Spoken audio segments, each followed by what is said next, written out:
Kiki Classic Rock. From beauty pageant winner to cheerleader for the LA Rams to being in a video with Eddie Money, dating David Lee Roth, yes, she did, and having the honor of being Prince's girlfriend in the iconic 80s movie that we all watched over and over and over again, Purple Rain, released 37 years ago. How crazy is that? To having her own entertainment company. Literally, this is just one of those interviews that I have dreamed about having, and I am truly grateful that she agreed to do it. What a privilege to chat with the stunningly beautiful Apollonia Cotero. Hi, Happy New Year, Kiki. Thank you so much for having me. Oh my goodness. Thank you for doing this. Thank you for talking to me. You are so gorgeous. You literally look, I think, more beautiful than you did in Purple Rain. I'm just saying. Oh, thank you so much. Wow. Wow, you've made my entire 2022. And you've made mine as well. And I have to say, Apollonia, the history behind you, I've been working on this for so long, but it's unbelievable how much you have done, how much, like I said, history is just behind you. Does it seem possible to you? You know, as a matter of fact, Kiki, I have help right now with putting my archives in order. Photos of Prince. He drew for me. I have his art pieces. I have so much, and then magazines and, like I said, movie cards and his notes and photos of David Lee Roth. And I asked myself, who is this person? Where have I been? What? It's so many different lives. I'm 62 now.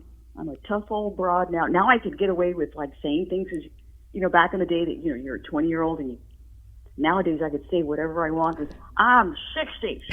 I'm in my 60s now. You don't look it though. I will say that. Well, thank you. Thank you so much. But yes, there's been so much. And just like I said, going through my archives and, putting together my memoirs, and I look back and I go, wow, and I was there. I met him. I wore that. I know. It's like, damn, I wore that. Oh, Lord have mercy. But everyone loved that you wore that because that's what made you Apollonia. Oh. The 80's, right? Feathers, lace. You loved the lace, Apollonia. You did. Yes.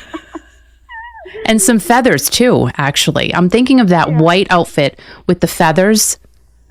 Yes, that was the one where I was named one of the 10 worst dressed women by Mr. Blackwell. You're joking me right now. No, it was such an honor. I remember my publicist called. It was Roger Callan. He said, you made the list. And I was like, what? And he said, he called you Big Bird.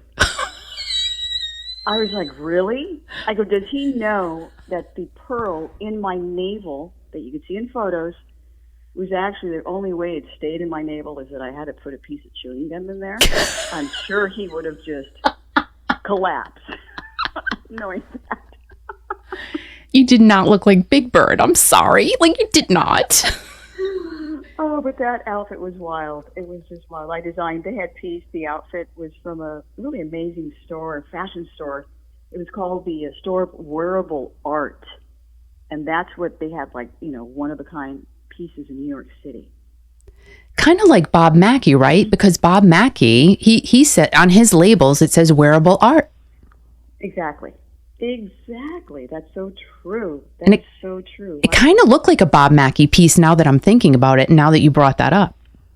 Think about, I was inspired by Cher. Oh. Watching her TV show. There you go. Up. There you go. My parents, were in love with her. And then, just to think that years later, I get to walk down the red carpet for the Oscars, and that purple outfit was my sketch, which was a tribute to Cher. I didn't have Bob Mackie dressing me. We didn't have anybody dressing us back then. We didn't have stylists. And if there were, they wouldn't dress us like minority kids. It was a real tough racial time for us. Really? But yes, I designed that, and it was a tribute to Cher. Wow. Did you ever get a chance to tell her that? No, I wish I could. I think I had someone like Bob Schmacky make mine. But that was my tribute to Cher, just, iconic, the way she dressed on the show. And I know. Even on Will and Grace. I mean, even today now she's doing, cosmetics, and she's fantastic. It's kind of crazy. I actually just talked about her on my show this morning, and she literally just talked about how she is not going to have gray hair at 75 years old because she's just not having it. And that's so Cher. Right, yep. Unless someone offers her an incredible film part where she has to play that. I bet she will. Well, she did it in Moonstruck, so. Yeah, but how long ago was that, right? And she didn't have that hair color, but today it's a little different, right? It's kind of like a little switcheroony. Yeah. I would have to do the same if somebody said, if there was a film role that, you're going to have to shave your head on camera, I'd be like, how soon can we do this? And leave your gray hair. I'm like, oh, thank you. I don't have to do the, over the counter. I do it myself at home sometimes, Well, you do your beautification at home. I'm with you.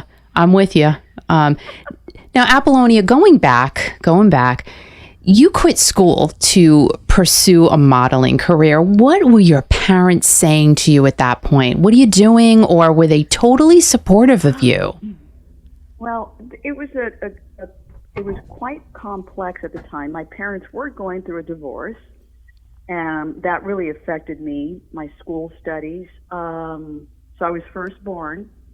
So it was important for me to get a job and to help my mom, put food on the table. So I really thought that, which was really, a horrible thing for me to think as a teen, that I was too cool for school. So I started modeling, doing beauty pageants, and I just started making money.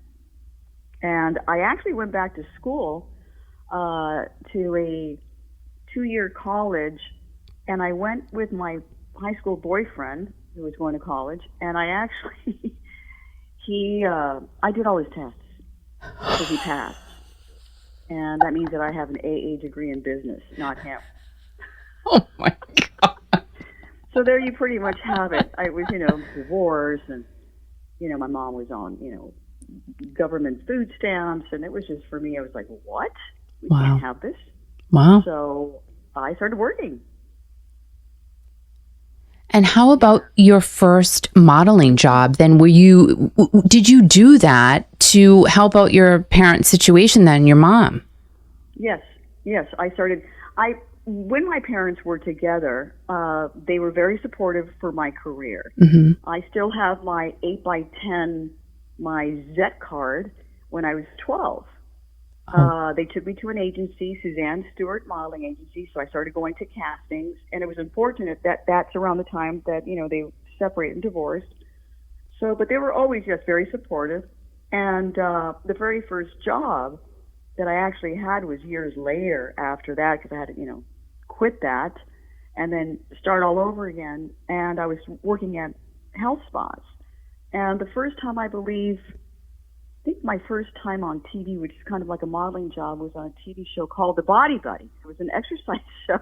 Oh, my God. And I couldn't say a word because I was so terrified that she basically, hi, this is Patty Catero, and she's Miss blah, blah, blah, and this is her first time on television, isn't it? And I'd be like, uh-huh, yeah. So I do believe that was my first, actual, modeling job, Oh, wow. Silly, yeah. KCOP, I think KHJ9 or something like that. The Body Buddies. The Body Buddies. And you also did an exercise tape, didn't you? Yes, I did that back in the 80s. Go For It with Apollonia. And we had, skincare and face exercises, for the women that don't want to go under the knife. You could exercise your facial muscles, and have a little natural lift. Well, you know what? You can't find any of that anywhere. So I'm hoping that you have this in your archives of things because people want to see that from you. Oh, trust me, they're going to be seeing a whole lot of fun stuff. Like I said, I even found myself, I was an air freshener. What? Hang in your car. What? Yes, I was an air freshener. I looked at that and I was like, this is very cool. I was an air freshener twice. So I remember, having my modeling agent, Judith Fontaine. She would say, Petty. She had an accent. She goes, you have an interview, and it's for, I go, I don't care what it's for.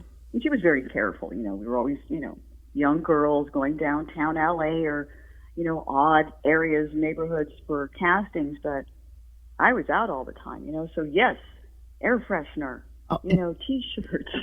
All right. Do you have enchiladas? Oh my! Do you have an air freshener? Literally, do you have one? Yes, I have both of them. Oh my gosh, that is hysterical! Yeah. You could probably put those in your store now, and they would sell. Well, that's. I mean, the idea that I have so many items, and like I said, I have someone that's helping me sort everything out. That at some point, I have to maybe donate a costume somewhere. I don't mind, getting rid of certain things that, I'm going to continue keeping them in storage. For what purpose? Yeah. Well, you're so giving and you're such a philanthropist. And that is why you have such a true and amazing following, because you do give back. And I love that about you. And I said that to you before, and it's so true. So you're right. I mean, you have probably these amazing things sitting there, and why not let them start benefiting something or someone? Well, thank you, Kiki. I'd like to, at some point, in fact, planning, with, the projects that we have, I do want to give back, not just to, the Prince community per se. There's a lot of, families in distress and in need, Prince followers. I also want to do something for my own state of California for our homeless kids.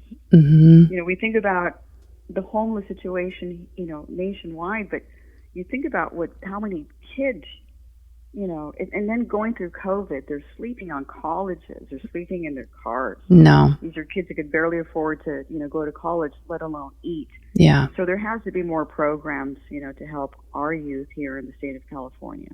Well, when you come up with that, we'll be more than happy to spread the word for you. So Thank you. Keep us in mind. Absolutely. Now, you were a cheerleader too for the LA Rams, 1978-ish, super packed stadiums. That is when sports really, I mean, come on, we had Howard Cosell. It was just wonderful, wonderful times, high energy. How was that first game that you cheered at? What was that day like for you? It was exciting. Ironically, our outfits, the first outfits, were made by Bob Mackey. Oh, see, there we go. Yep. And we had a starburst in the center, like a big hole there, so we had to be very careful that we didn't have any, wardrobe malfunction. But all I remember, and every game at the Coliseum, we didn't travel, was the electricity in the air with the crowd and the cheers and the cameras. I could feel electricity, and I thought, well, maybe it's just all the cameras. But there was something in the air that I'll never forget. Walking, in the tunnel to the field was something I will never forget. We felt like we were the Rams. The fans treated us like we were giants. It was wonderful. I can only imagine. And that had to start it for. Did that kickstart everything for you? Yes. Beauty pageants before that with the Rams. It enabled me to do a campaign for Bobby Brooks. To go out and perform in different TV shows. There were, several of us that were selected quite a bit. Unfortunately, they had us put half of our salary. Let's say you make, $1,000. You had to put $500 in a pot because there were some girls that wouldn't get picked. Oh my gosh. And, they had to eat also. So then, they would, at the end of the month, the girls would get something, which is great. Yeah. But at the same time, it was unfair, for the managers, because if you're that worried, you guys are making millions of dollars in that organization. Right. But, we didn't know any better. We were young, naive, and it was a stepping stone for me. And then another stepping stone for you, which here I am, classic rock it's 1982, and then you're in Eddie Money's Shaken video as Rosanna, and Rosanna was the name of his ex-girlfriend, and Eddie said he was afraid to go near you because whoever you were with was a karate expert, and they told Eddie not to go near you or they would chop him up. Oh, see, and that is the funniest thing because that never happened. Yeah, it never happened. And I remember reading that. And I was like, what? I love that, though. See? You clear it up. So, yeah, and there was a lot of, I think what he was kind of nervous about, that the guys that were driving the cars were all like cholos, East LA homies. My guys, right? Yeah. And I did the scene where I'm actually driving the one cart that he's sitting on. And in the passenger side, there's another shot where we're just moving around, and that's just the car stationary with lights moving, making us look like we're working, like driving fast, right? Yep. God bless his soul, but he took off a couple times from the set and had a few drinks. And we were looking for him. Well, where's Eddie? Because he went and had a few drinks. He's a little nervous. I was like, God, I'm sure he's making a video. So he'd come back, and then he tried to do that spin at the beginning. So he was already, he wasn't, he was fine. I'm not going to say that he was, he was fine. But, the little turn and all that, and we had a blast. He did tell me in the car that I reminded him of his ex-girlfriend, and that's why he selected me, because we were similar. Then he told me the story of how they met and how they broke up and that she was Mexican-American. And that's, to my knowledge, what happened. It was a blast. We finished like 3, 4 in the morning, and it was great, but that never happened. I don't even know what that was about. You know what, though? Thank you for clearing that up. And you had that look, though, Apollonia. I mean, it was like you were in that video, and people, millions and millions of people watching that video knew that you were going to do something else after that video. Oh, gosh. I don't know about that, but I certainly, hope, it inspired, let's say, for example, young Latin girls, I mean, we weren't really working a lot. I always looked up to Rita Moreno. Oh, my gosh, I loved her. When I was going out for auditions, it was just like, I was the only Mexican selected to be a Rams cheerleader.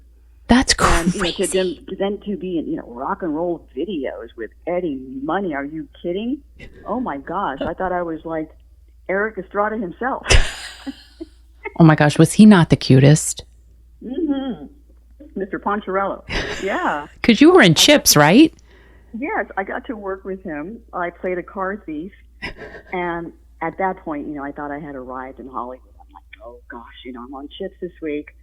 And then on Saturday, I booked a commercial. So then I was like, I'm working 7 days a week. I'm doing Chips and I'm doing a car commercial for the Latin market. And I show up on set, and it's with Eric Estrada. Oh my gosh. After we had worked that entire week together, and it was so fun. He was such a sweetheart. Oh, he's a real gentleman, funny, just so much fun. And you also were in a Ray Parker Jr. video, yes. The Other Woman. And it's funny because there were 2 versions of that video, which is so crazy. I had to go searching for the one that you're in. Right. So, like, what happened with that whole thing? I don't even know. I don't know if maybe they made one and it didn't work out. They wanted to do another. So I remember, the irony that I'm there. And then I had this apple in my hand, and then I had the black cape like sex shooter. They had me in a bikini, silver bikini and boots, kind of looking very much like Vanity 6. Crazy. And Ray Parker, I didn't know, but then I ended up being friends with him because I ended up signing with his managers at the time, Cavallo, Rapallo, and Fargnoli. So it's all this, like, synergy. On set, when I'm making the video with Ray Parker, my boyfriend at the time, David Lee Roth, I said, come visit. So he shows up. And that was funny because it was a scandal, it was just hysterical. So, great memories on that shoot, that video shoot. Wait a minute. It was a scandal because you were with David Lee Roth? David Lee Roth came in backstage. He had an entourage, and then Ray Parker was like, well, who's that? And then Dave was like, well, who's that? That kind of a thing. So it was just this back and forth, and I was like, you're going to get me fired.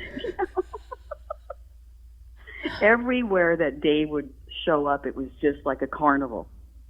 Really? He's a wordsmith. He's brilliant with his words.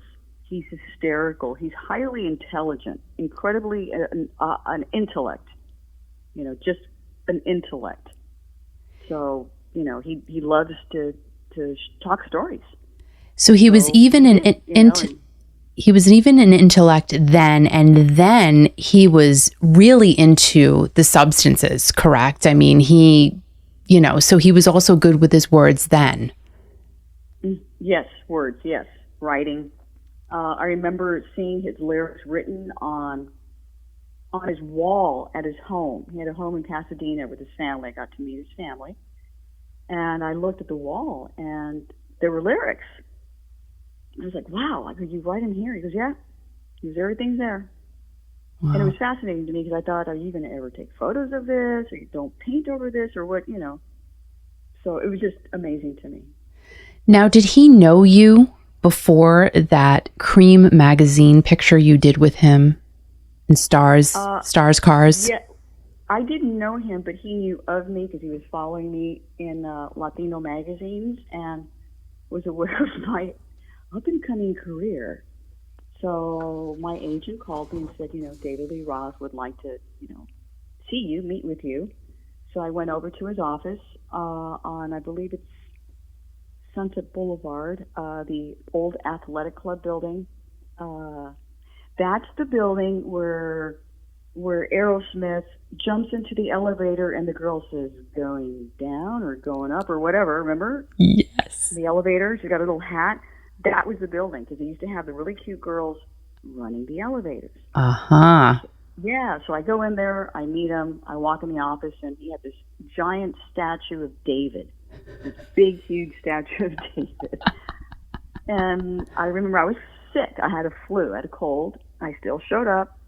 I let him know. And he says, I could fix that for you. And he gave me a little bit of, I believe, Courvoisier.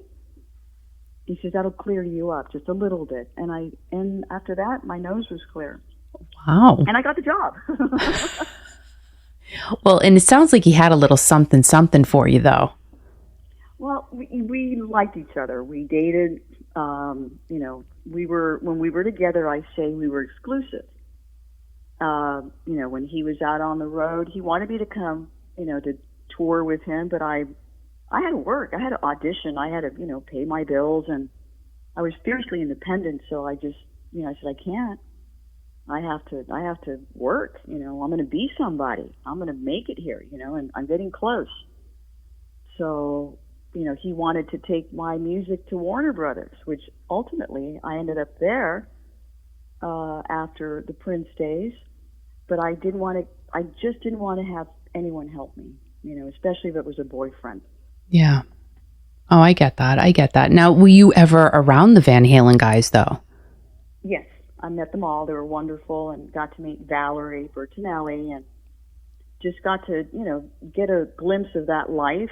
I remember one time being in the audience, and I just kind of looked around because I didn't really know who he was when I went for that audition for Cream magazine. I had an idea of who he was. And then once it just hit me, I just looked around and I saw the women, taking their tops off and people screaming and crying. And I was like, oh, wow. I thought that was just incredibly amazing. It was beautiful. And he was around when you auditioned and got into Purple Rain, right? Yes. Yes, he did. Yes, he did. He was. And that was interesting because I remember telling him, I said, I'm going to be working with Prince. He was like, what? I go, yeah, that guy Prince. I go, that purple guy, the new wave guy. The purple guy. Yeah. And, of course, his comment and then my agent's comment also were, be careful, he's going to try to you. And my agent was terrified. He goes, I've heard all about him. He's a womanizer. And, Dave said the same. I said, I'm going to work. This is, work for me. And ultimately it was work. Prince and I never dated. We remained, friends, family, for the rest of his life. Mm-hmm. And was wild. They were both worried about me. Well, and how did that work? Because was David around the entire filming of Purple Rain? Did you date him that entire time?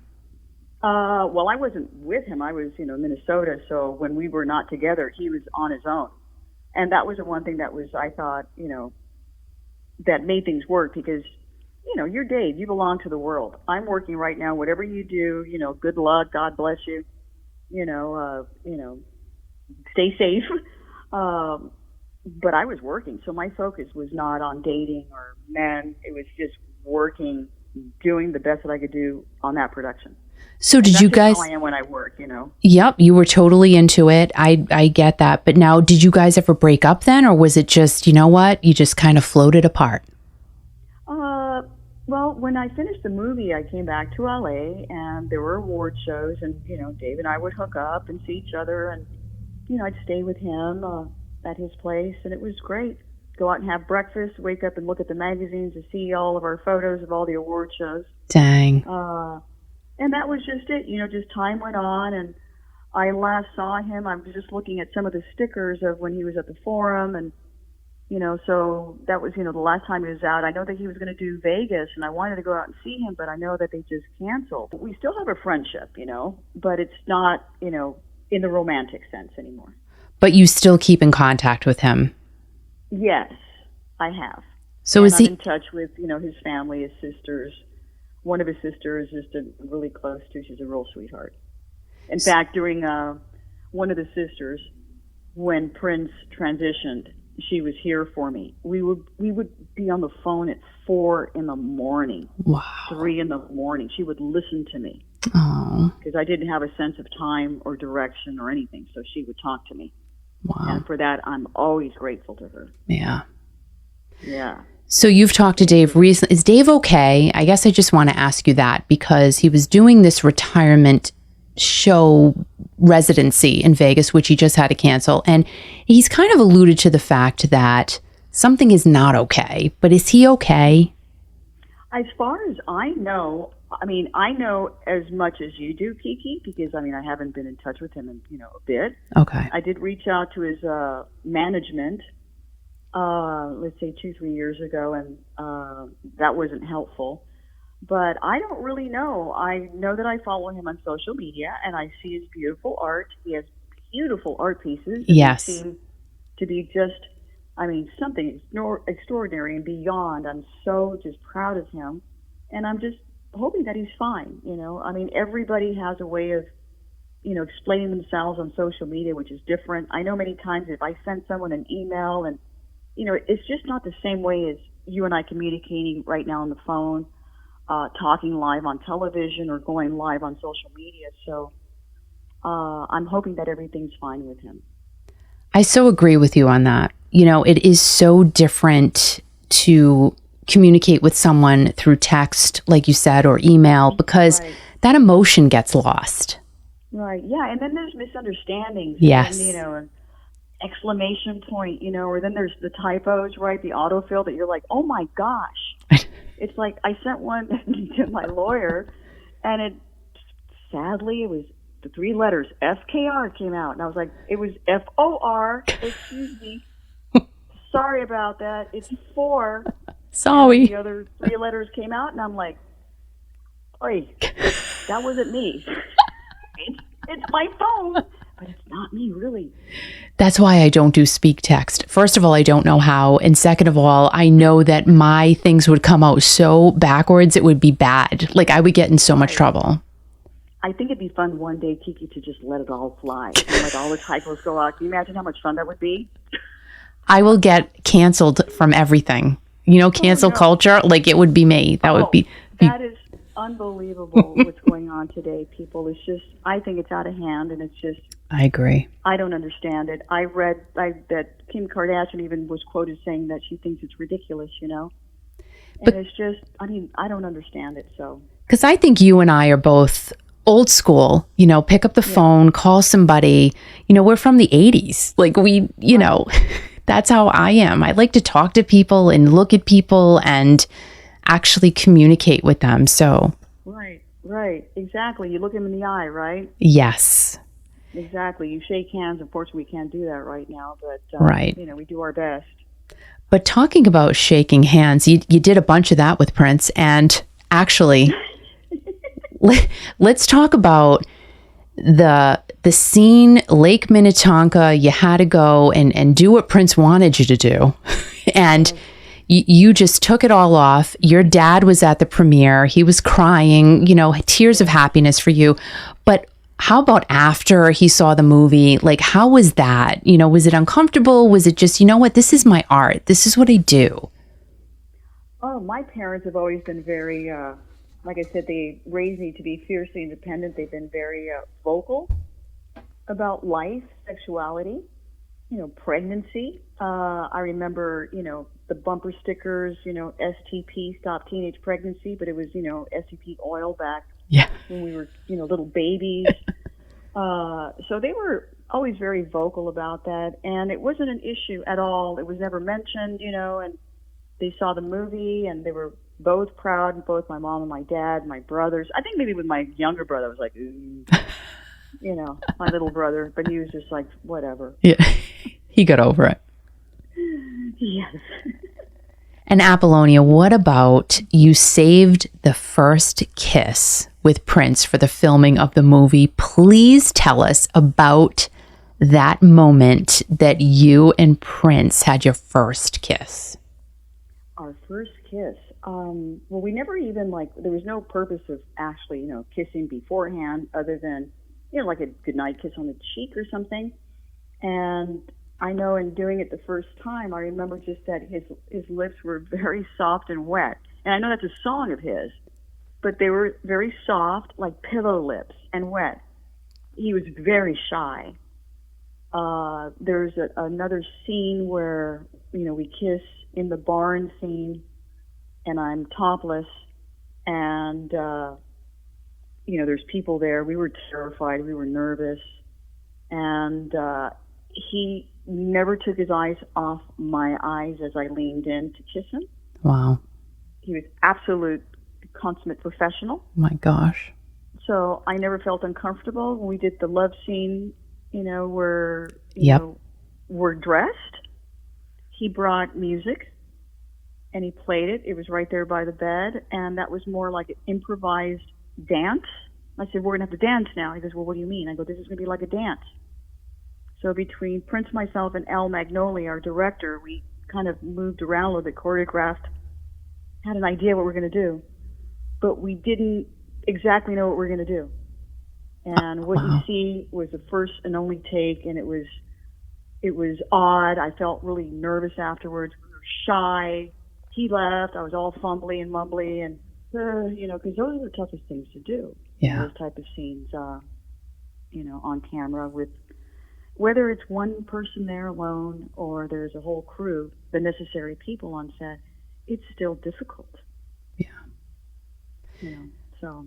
But I have to tell you, all those interviews that you did when you were promoting the movie, you did kind of give like a double entendre. You said, we're business partners, we're not in a relationship, but then you would not like you wink or anything, but you kind of, but he's so cute. Like sure. It was great for, the film, for that love story. I would tell the fans, I don't kiss and tell. Yes, you did. It was campy. It was cute. It was sexy, and he loved it.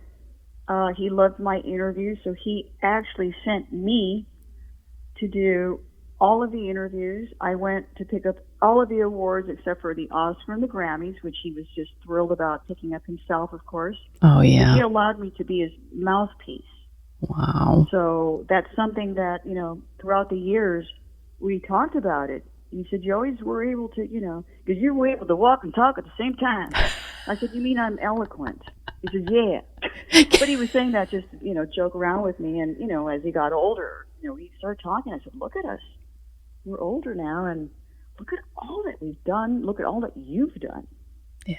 But he allowed me, he sent me all over the world to promote. I was promoting Purple Rain. I also promoted Purple Rain, the soundtrack. Wow. Morris's album, my album, Apollonia 6. There were other Des, and there were just so many other elements. So I would bring everybody up. It wasn't just plugging, a movie and my music. It was everybody. That is interesting because, you don't, I dug into you a lot, and, you don't see that you promoted Morris. You really don't. And the Apollonia 6, right. All of that press, there's not a lot of it out there. That's why I really hope there's a ton in your vault, because right. I personally would love to see it. And I think everybody would. I think what happened is that the majority of the press that I did press here in the U.S., Time and Newsweek and a ton of press, but the majority of press that we did was actually overseas. Mm-hmm. And that's where we performed a lot too. Apollonia 6 didn't perform in the U.S., and we did very little press together as a group.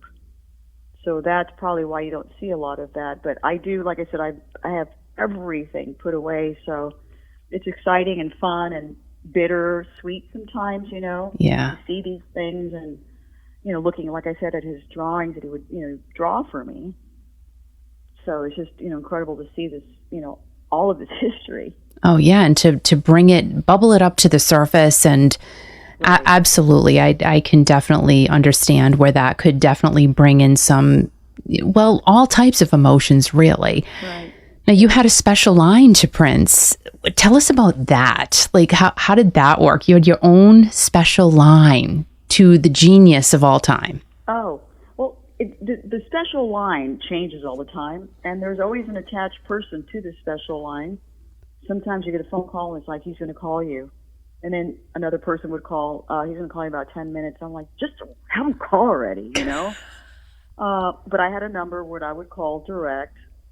And again, the number would change because then, it'd be passed on to other people, and, he'd eliminate, numbers and would just move on and change numbers. But, I had my go-to person. But it was usually him calling at all hours of the day. What are you doing? What are you doing? I am watching TV. And did that relationship carry, up until 2016? Did you have that relationship with him all that time? Yes. There were times when I think there was a time I didn't hear from him when he was married the second time to Manuela Testolini. Mm-hmm. I think maybe 3 years I didn't hear from him or something like that. Wow. Yeah, like about 3 years, but I would hear from him, or I'd see him at a house. He'd do a concert at the Roosevelt in Hollywood, and he'd have me come over and brought me on the stage. So we were always in touch, but there were times, it's not like we were talking to each other every week. Yeah. But we stayed friends. I always talked about being family first. And we would just chit-chat about things. We'd get upset about things. I remember I was upset with him that he didn't go to Michael Jackson's memorial that I went to at Staples. Yeah. The family wanted for him to do Human Nature, and I called him, and I explained. He wouldn't get on the phone. I was so upset. The assistant said, he's preparing for his tour. And I was like, Were you mad at him for that? I was upset, yeah. I wasn't mad at him. I was just upset because I thought, this is the moment, for him to be there, for Michael. Because I know that Michael loved Prince. Michael told me he loved Prince. And I know that Prince cared for Michael. Mm-hmm. I know that there was competition, but there was that, there was still that camaraderie, And it was wrong for me to be upset, at him because he was, prepping for his tour. But I really felt that maybe it was just going to be too tough for him emotionally. Yeah. That's what my gut was telling me. And I was like, maybe that's what it is. Yeah. He doesn't want to have any kind of moments, and, that's private. And I know that he mourned Michael in private. Yeah. Because I've been told by a couple of people that he really mourned him. Well, everybody has their own way of mourning someone, right? It's all different. You can't say this is the right way to do it or the wrong way. Everybody has their own way. Right. But then I think it was John Mayer who went on and did the song later. And when I was sitting there, I remember I was fortunate enough, to sit, with the family, Michael's family. And of course, there wasn't a dry eye in the place. And then when he played that, it was just like, that was it. Yeah. Everybody lost it. Now, going back to 84 and 85, bringing up Michael Jackson, Prince had the opportunity to perform at Live Aid, the biggest event, I think the biggest televised event ever, really, for music. So were you involved in any of those discussions as to why he chose to not do that event? I was not. I knew about it. I was not privy to that conversation. I really don't know why. Maybe, if Michael was there, I don't know. Maybe he didn't want to do that. I do know that for the We Are the World, I was there for that whole situation. And he didn't want anybody to go. Yeah, why was that? So he didn't want to go. And I think maybe because he wasn't involved in the creation of the song, perhaps, because it was Michael and Quincy. Okay. So that's just me, thinking perhaps that's probably why there was not much control. Okay, gotcha.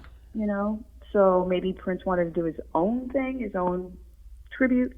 Yep. He probably didn't feel comfortable. I know that we were all staying at the Westwood Marquee, and he ended up sending Sheila to go, and Prince and I stayed at the hotel, the Westwood Marquee, with Julie and Lennon. Oh, wow. That's the day that I introduced Jules to Prince. Oh, my gosh. And I remember we didn't go, so I just said, all right. I said, Jules, is here, and Prince wanted to meet him, so I set it up. And they both, were there in the room, and they both sat side by side at the piano and played. And then I left. Oh, my gosh. So that was what we did. Wow. That's just a little piece of history right there. Just a little wowza. Oh, my God. Do you see, there's so much stuff. I can't even imagine the stories you have to tell that have not been told yet. See, right now, just the fact that you brought that up, I remembered then, yeah, that's right. Jules was there, the piano, they both sat there, and then I kind of walked backwards. I took a few more steps. I go, I want to stay here, I want to stay, but leave me alone. And left them alone. Wow. And I was like, wow, I just made that happen. I'm excited, right? I was just excited about that. Yeah. And you have that in your memory bank, in your brain, in your heart, in your soul. That's just... Yes. Absolutely. Now, 1984 and 1985, huge years, not only for you, but for Prince and the Revolution. Prince won the award for favorite single at the 1985 American Music Awards for When Doves Cry, beating the Queen, Tina Turner, and Billy Ocean at that same ceremony. Prince was presented that award by Vanity for favorite pop album, beating Michael Jackson's Thriller and Lionel Richie's Can't Slow Down. Purple Rain also won for Best R&B Album. Huge, the hugest year for Prince, and huge year for all of you involved in Purple Rain, because y'all became stars. You did. And you gave the award with Jerome. Now Jerome to the Oak Ridge Boys for favorite country video for a group. Tell us how amazing that night had to be for you, Apollonia. Oh, it was exciting. To finally see, the culmination of all the work that Prince, put into the movie, into the songs. It was beautiful to see Prince and Vanity on stage. That was everybody was, their mouths dropped, right? Yeah. They knew the history of, Prince and Vanity and their separation and all those issues that they were having, and the Rolling Stone, cover of the two of them, so beautiful together. So that was exciting, for the fans, for all of us to see that. But it was great just to see him get his awards, just to see. It was like a little boy in a candy store. Yeah. That smile, that was a different smile that he had. He was so happy. But for you, that had to be kind of a blurry moment too. You're there, but were you not there, in the same type of way of thinking about it? Right. I was honored to have been there, to have been selected to be his leading lady, to have been part of that. That's the first, like I said, casting job production that enabled me to, walk the red carpet of all the music award shows or the Oscars. It was just, it was shocking to all of us too. Gosh. And then in 1986 at the American Music Awards, there you are, pictures of you. Of course, you had another incredible outfit on with Whitney Houston, and her debut album's at #1. It's you and Whitney and all of these pictures. Like, come on. Just had to be crazy. Nippy, boy, what a beautiful human. What a wonderful woman. Always so charming. I loved hanging out with her. She was just the sweetest.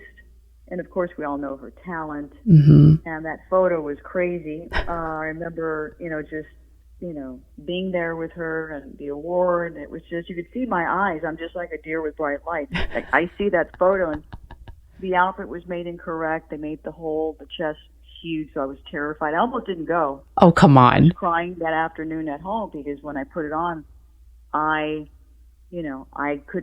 wasn't comfortable in that outfit because it was just too much. And at the time, which I've never said publicly, is the outfit was so small and my chest was very larger. And so that people will understand that they're natural. I was pregnant. I didn't know it. You're joking. I was pregnant from Kevin Bernhardt at the time. I didn't know it. I was working. I was traveling. I wasn't taking care of myself. I wasn't eating right. And I just would look. I go, my body's changing. This is not right. I don't know what's happening. The outfit was made too small. So that whole night I was with my security guard, Rosie Brown, and I wanted to go home. All the way in the car in the limo. I remember I was like crying, and your makeup, sorry, my security guard. But I didn't know, and then later miscarried, and that's what you see in the photo. My face, I'm scared. On top, the outfit doesn't fit. I didn't know I was pregnant at the time, and I was having a wonderful time with Whitney. And that's when I see those photos, I see her, and then I see the rest of what I just told you. Wow. So really bittersweet for you. Yes. And, as women in the industry traveling, these are stories, not just mine, but there's many of us that have gone through the same.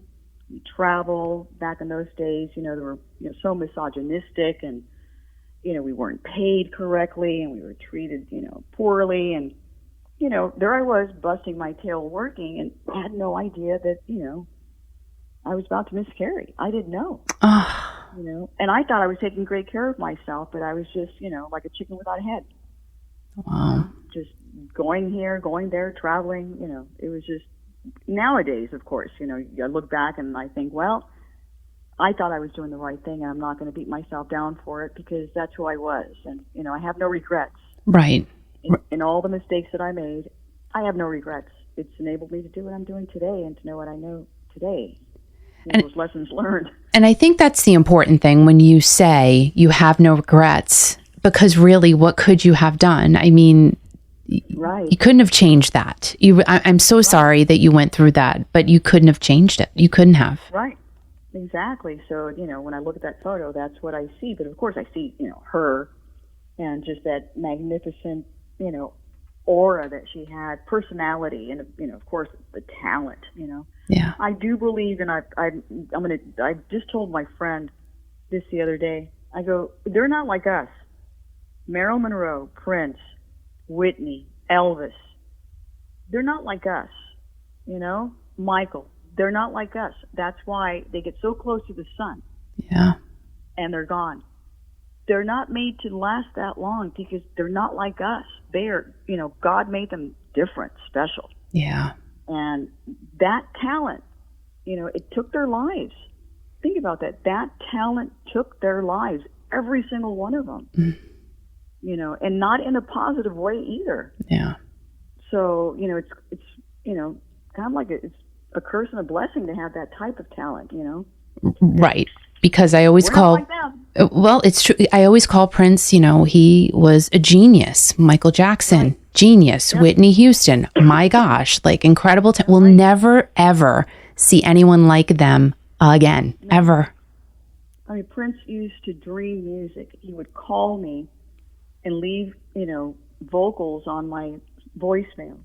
He would tell me that he would dream songs. So that's why I believe that when God created Prince, he composed the most perfect song. Because Prince was music. Yeah. Yeah. Wow. Yeah. Wow. And you know, Apollonia 6, I have to say, when you ladies were created, you created your group, but it went from Vanity 6 to Apollonia 6. And as a teenager, because of course I followed Prince, I followed you guys, and it was kind of confusing. Do you not see that how that was? Because media was not the way it was now, or not the way it is now. But I was confused. I'm like, is it Vanity 6 or Apollonia 6? I didn't know. And I thought maybe... I'm still confused. I look at photos. I looked at one, as a matter of fact, yesterday of Denise Matthews. Mm-hmm. And I looked and I go, oh, that's her, not me. It's true. You know. Photos. She's the one that said that we had the same profile. But there's a lot of photos where we, looked so much alike. Yeah. Although she was taller than me. She had, larger hips, very sexy hips, womanly hips. Mine are small. On, top heavy, she was smaller. But in the features, the jawline and profile, yes, sometimes I look and I go, oh, wow. It's not me, it's her. The pictures of you ladies, some of those pictures together, you go, who is who? Oh, I posted that for, her heavenly birthday, January 4th. Yeah. And, I posted that, and there's a few photos of us together at certain events. We always, said hello and took photos. But that one was a funny one. I was actually yelling at the paparazzi to get away from us. That's why my mouth is. I was like, hey, get that. I said some other words, away from us and leave us alone. We're having a moment. But they were, crowding us, so they caught me with the mouth open. And I think in the back you could see, like, in the color photos, a pink piece of gum. Oh, jeez. I didn't look that close, but I'm going to look now. It's the same piece of gum that I pulled out of my belly button. So where's the pearl? That's what Pearls of wisdom. Now, you were talking a little bit ago about how the industry was sometimes not very kind to you. So when you were with Apollonia 6 and you were in Purple Rain and you came into that world, what was it like for you to meld with the ladies of, Apollonia 6, and then you had Wendy and Lisa? So what was that all like for you? Was it easy, hard? Oh, it was exciting because I was an admirer of all the ladies. Mm-hmm. But at the same time, I knew that they were going to have to check me out, give me the look over, the once over. Yeah. And that was tough because I wanted, to make sure that I made them comfortable. I wanted, to be their friend and for them to see that I was a professional. And the one thing that I learned just not that long ago is that once we started filming, Al Magnoli, our director, made sure that he advised some of the females to treat me badly. What? And just to keep that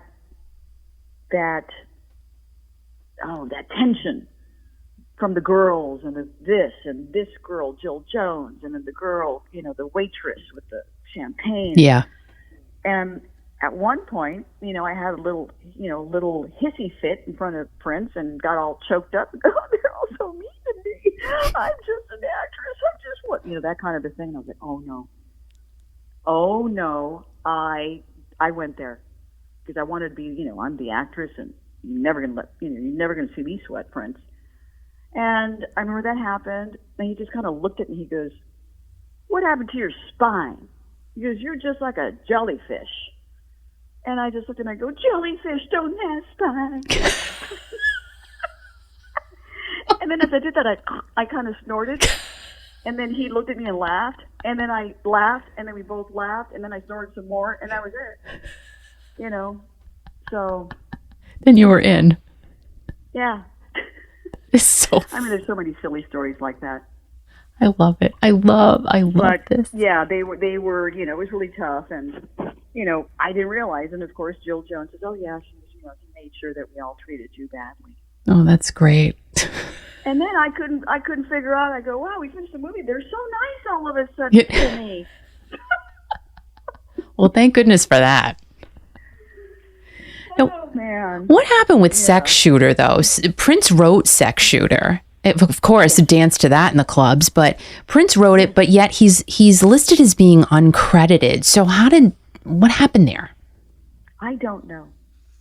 I do believe he wrote that for Vanity 6. And then he gave it to you ladies.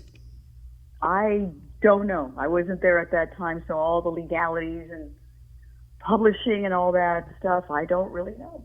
Wow. Isn't that crazy? A song that you sang and it's like there's no backstory to it, because I think, well, did Prince not just keep stuff to himself too, right? Yes, he did a lot of, there's so many songs still, I imagine, in the vault, that are unreleased. And I do know that he has a movie idea for Apollonia 6. I don't know if it's just a treatment or a script. Mm-hmm. He has a house album for Apollonia, for me solo. What? Which, we'll probably never see the light of day. What's going on, at the estate. The estate's being run by a bank, so they don't really, in terms, know who Prince is. It's more like a social security number, and it's just money. That's crazy to me. I've read into that story, and it's like, what? What? Yeah. Unfortunately, it happens to a lot of entertainers, after, their transition, and, Prince, according to, what we know, didn't have a will. So unfortunately, these things happen. But there's, I'm sure, a ton of music there still. Yeah. I've read about that as well, that there's probably, like you said, a ton of music that may never see the light of day, which is so sad. Right. But that's, those were his wishes. There were a lot of tunes that he didn't want anybody to, unless he said, hey, Kiki, let me play you something. Yeah. And then you have that moment of privilege, right? That, we sit there and we're like, oh my goodness, he's actually playing this. I would die. I would die. I would die for you. Yeah. Just saying. I had to hold that out there. But now Manic Monday. So Prince did write that for Apollonia 6. Then he decided to give it to the Bangles, his original version. Now I have to tell you, Apollonia, I will admit to you that I had not listened to Prince's version of Manic Monday. And I can't stop listening to it now that I've heard it, because it's so it's so beautiful, so Prince, so awesome. Were you there when that song was written? I co-wrote it with him.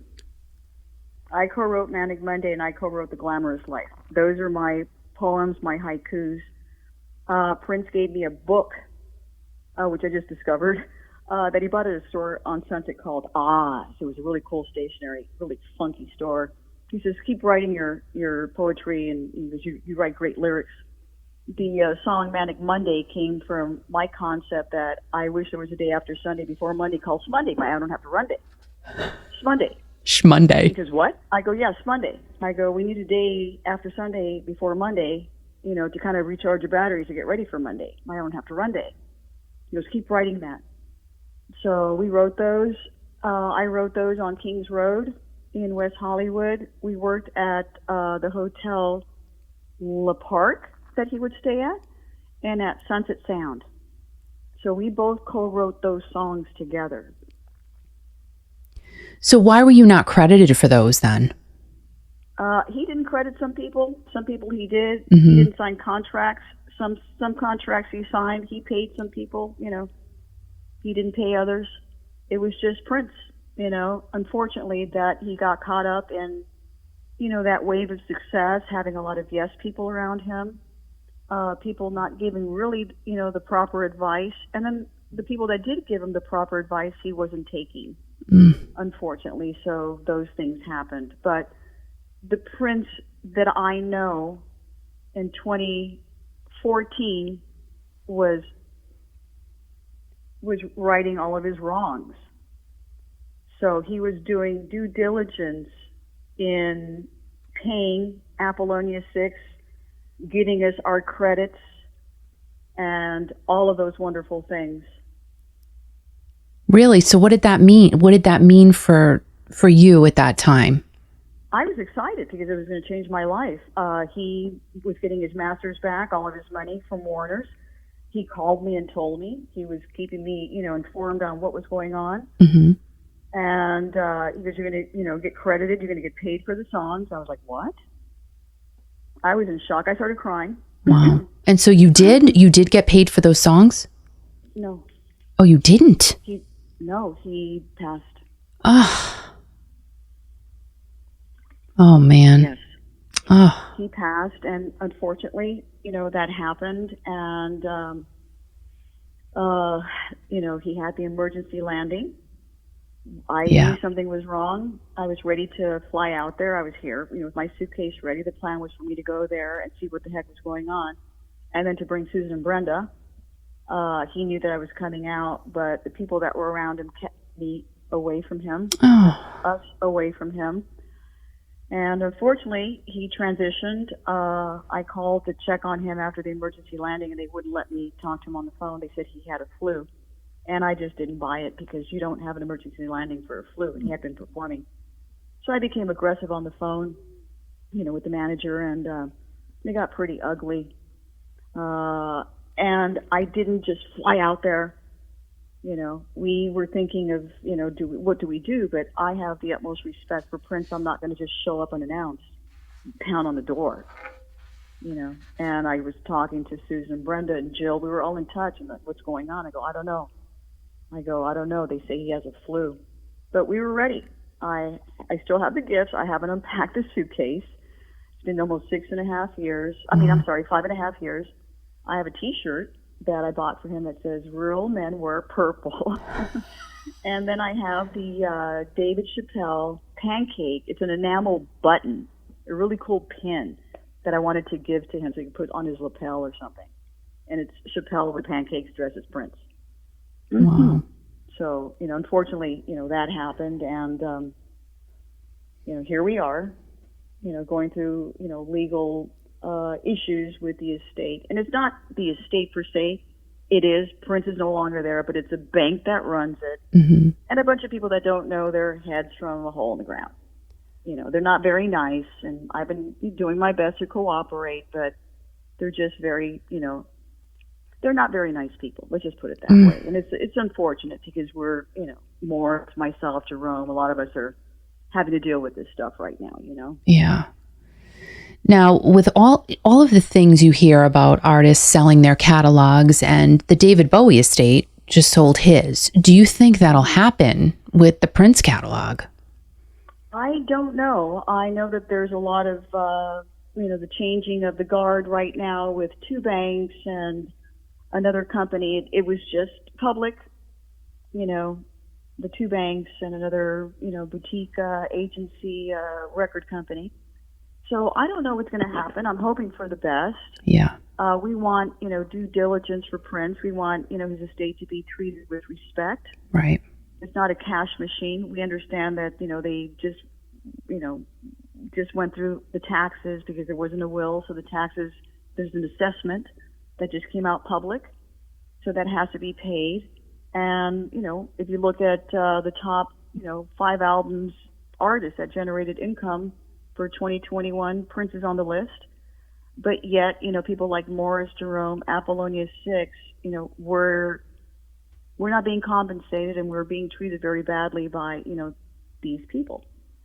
I'm sorry. It's just a horrible thing. But, there'll be more information coming out, and I could get back on with you and explain to you what goes on because I'm still in it. And like I said, I'm defending myself for absolutely no reason. I have no idea. But, I hope we come to a reasonable conclusion. And like I said, the first interview I gave was actually right before COVID. I hadn't talked about Prince for, nearly the 5 years, that all that time that, he had transitioned. I just didn't have it in me to say anything. Mm-hmm. So I wanted to wait, till I was comfortable, till it was a respectful time for me to speak.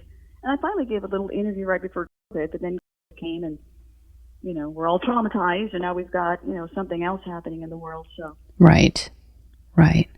Now, another friend that you lost was Denise. And yes. Were you able to connect with her before she passed? Because she broke all ties with Hollywood. So Yes. Oh, good. Yes, she actually reached out to me through social media and apologized and, would send prayers. So that to me was, a beautiful thing. I know that when she transitioned, it was shocking for me. And I mean, I passed out here. I, fainted, and I just didn't know what was going on and why. I didn't know that she was that ill. And it was just truly tragic. Someone so talented and so young and, so absolutely gorgeous to have to go through something like that. Life is unfair. Yeah. And another person life was unfair to was John F. Kennedy Jr., who you also dated in the 80s. You continued a lifelong friendship with him. But how did you keep that so secret? Really? How did you? Well, just like there were times where, let's say, for example, Prince and I would go out. People didn't take our photos. They didn't see us. Dave and I went out. They didn't see us. They didn't take our photos. The same with John. I was very careful with that friendship because of all the attention, with the Prince lifestyle, that I didn't want that to be out. And I was careful. I was just, safe. I didn't exploit it. I didn't take him out on red carpets. He asked a couple times, but I was like, that's not where you and I belong. It just didn't feel right. Wow. It's just kind of amazing because he was so high profile. And the fact that you were able to keep that under wraps is right. Really. Well, he was high profile when he really wanted to be. I mean, that we as public people can be, high profile. That's why you go on a red carpet, right? Right. That's why you hire your stylist and your makeup person, because you want to look at, your best doing that red carpet. So. Now, I have to say, you wrote the most heartfelt letter to Prince on August 29th of 2016. And I will tell you that when I read it, I cried because I could tell how your heart was so in that letter. I mean, you put that there for all of us to experience what you were feeling. And I'm guessing it may have had some closure for you. And at the end, you wrote, "Finally, I surfed today. I thought about you there on the sand under the umbrella, watching me. Sand in your fro made me smile. I miss you, Skipper." Now today, almost 6 years later, time has passed. There has been more time to heal. If you had the chance to say something to Prince today, what would you say? Thank you. Thank you. Wow. I said it all to him while he was here. I had the opportunity to thank him in person for selecting me. Yeah. And we both cried. Mm.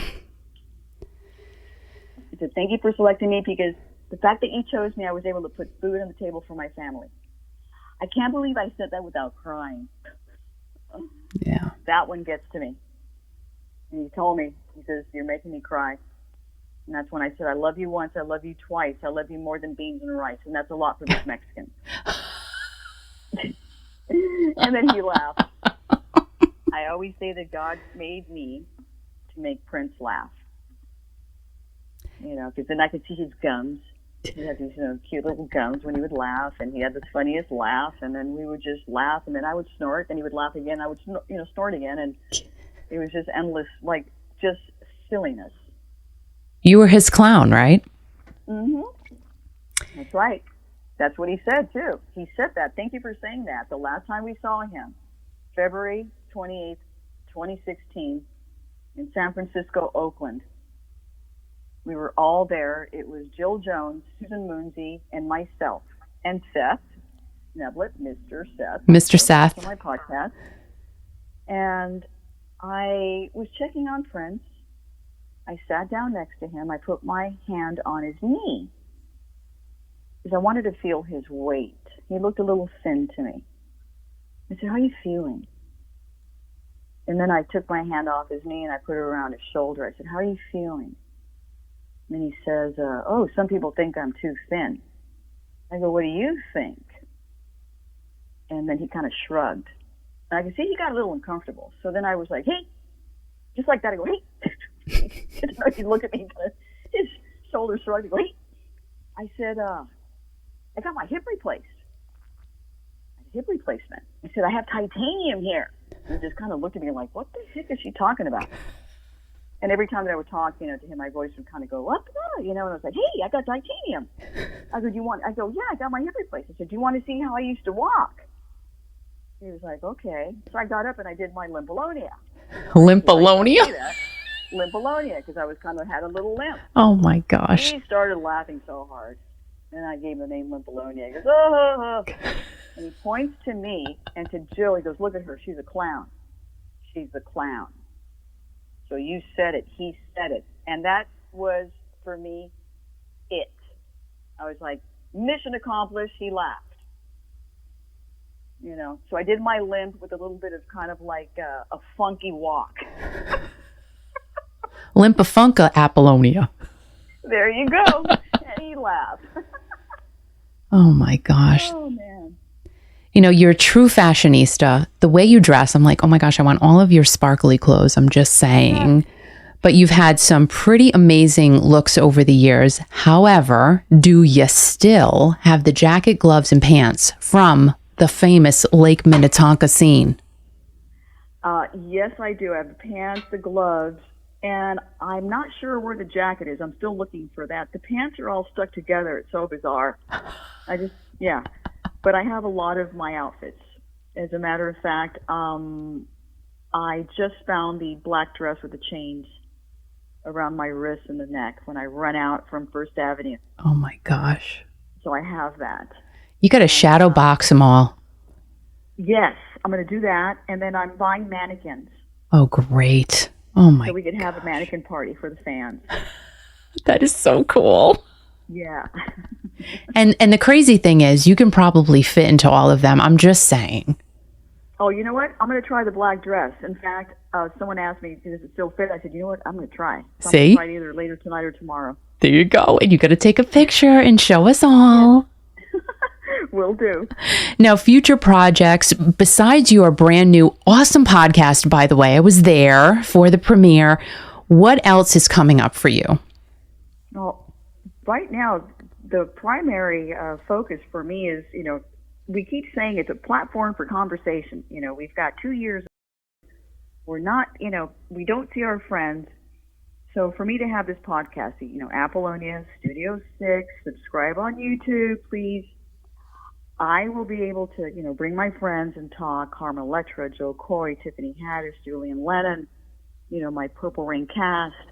I'm also working on my memoirs. Prince he was sending me emails, and he said, stop telling your priceless stories. I was like, oh, now what?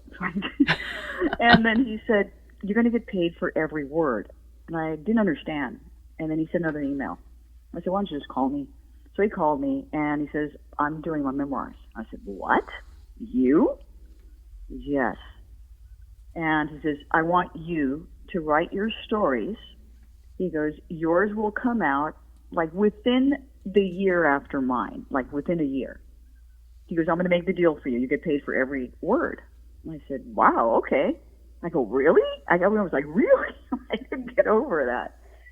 So that's another thing that I'm working on right now is my memoirs. And then I've been asked to do the story of my life in terms of the ideas of My Brilliant Friend, the series that was out, my childhood life, the fact that I'm, a minority, a female, right? Back in the 80s, I used to say, I have everything going against me, and now here we are at 22, and, as women, we're being reinforced in our womanhood and our strength and our intelligence and capabilities, and something so exciting. So, and then my partner, I have projects with, Seth Neblett. He comes from an incredible family. His mother, Malia Franklin, the Queen of Funk, Parliament, Funkadelic. So we've got, art projects that we're working on right now. And I also have I'm looking forward to doing something due diligence for Prince. And that's something that I've been working on for several years. So when we have, a good notice, a good word, you'll be the first to hear about it. Oh, sweet. I can't wait. And, again, I am so thrilled to have been able to speak with you, because there's so much there really with you, and you're so sweet and you're so kind. And I feel like talking to you, I have my teenage years right in front of me again. Oh. And, just your love for Prince, your friendship for him, we love Prince. We love you. And just to be able to, like I said, speak with you is beyond, it's beyond an honor for me. And I want everyone to subscribe to your YouTube channel, Apollonia Studio 6. You can also head over to apolloniacotero.com for everything you need to know, as well as some cool merch looks like is coming everybody's way. And I have to say... Can you believe it? I have merchandise. Unbelievable. I know everybody's done all their, branding in the U.S.